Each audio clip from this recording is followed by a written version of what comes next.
जब भी माँ बेटी की बात करते हैं, एक उम्र ऐसी होती है स्पेशली टीनेज वाली उम्र होती है जब बहुत डिफिकल्ट होता है बच्चे को समझाना कि वो गलत नहीं है लेकिन वो सही भी नहीं है। सो ऐसे में आपके एक्सपीरियंस से या फिर टीवी के एक्सपीरियंस से या फिर दुनिया के एक्सपीरियंस से आपको क्या लगता है कैसे सही राह पर ले जाया जाना चाहिए टीनेज वाले बच्चों को? देखिए, मैं अभी तक नहीं जानती क्योंकि मेरी बेटी 12 साल की है, टीन में आई नहीं है। लेकिन मैं अपनी एक्सपीरियंस बताऊंगी जब मैं अपनी माँ के साथ थी। कई बार ऐसा होता था, वो तो एज ऐसी होती है जहाँ पर आपको लगता है कि आप जो कर रहे हो वो सही है, आपसे ज़्यादा समझदार कोई नहीं है और आपकी माँ से भी ज़्यादा समझदार आप हैं। तो ऐसी सिचुएशन में I guess I am sure माँ के लिए बड़ा डिफिकल्ट होता होगा समझाना कि भाई ये तुम जो कर रही हो वो गलत है। लेकिन माँ जब डायरेक्टली बोलती थी तो मुझे बहुत बुरा लगता था, हर्ट फील होती थी और मैं थोड़ी सी एडमेंट होकर वो काम करती ही करती थी।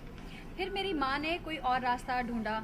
फिर वो पहले बातों बातों में 1-2 दिन बात ही नहीं करती थी उनके बारे में, फिर बातें बातों में कोई एग्जाम्पल देके या कोई कहानी सुनाकर उस तरीके से मुझे बताती थी कि देखो ये हुआ ना, अब तुम जो कर रही हो ना उसका रिजल्ट ऐसा ही हो सकता है।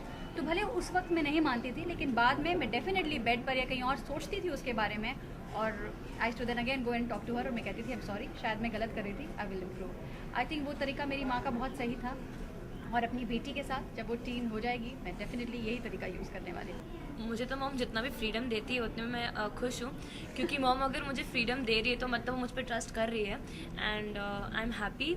और अगर वो स्ट्रिक्ट भी हो रही है तो वो मेरे भले के लिए है एंड इट्स ओके। मम्मा आपको कितना हेल्प करती है? ये वाली नहीं, रियल वाली मम्मा। अच्छा, मम्मा मुझे बहुत ही हेल्प करती है, सपोर्ट भी करती है, इसलिए आज मैं यहाँ हूँ एंड अगर टाइम मिलता है तो मैं कभी कभी स्टडीज़ कर लेती हूँ, मतलब कभी कभी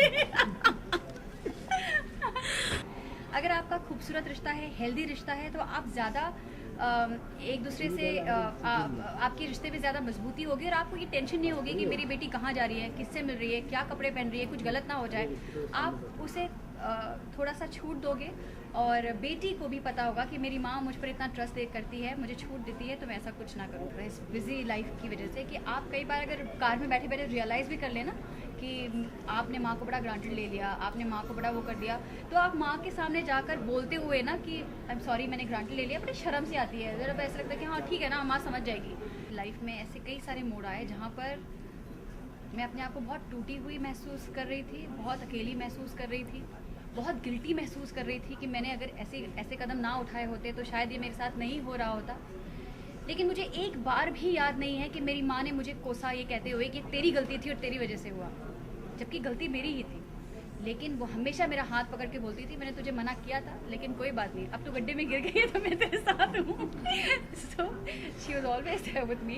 मेरा उसका रिश्ता ऐसा है कि ऑब्वियसली आजकल की जनरेशन, जैसा कि मैंने आपको कहा कि वो ज़्यादा अगर कहीं बाजार में या किसी मॉल में मैंने उसे पकड़ के प्यार कर दे तो वो बड़ी एम्बैरस होती है कि स्टॉप डूइंग दिस, और मुझे कभी रियलाइज ही नहीं होता कि वो इतनी बड़ी हो गई कि मुझे ऐसा नहीं करना चाहिए।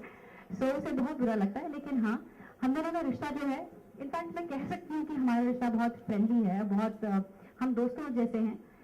लेकिन वो अभी भी कुछ ऐसी बातें हैं जो मुझसे कहते हुए शर्माती है या झिझकती है, अपने दोस्तों से कहना ज़्यादा पसंद करती है।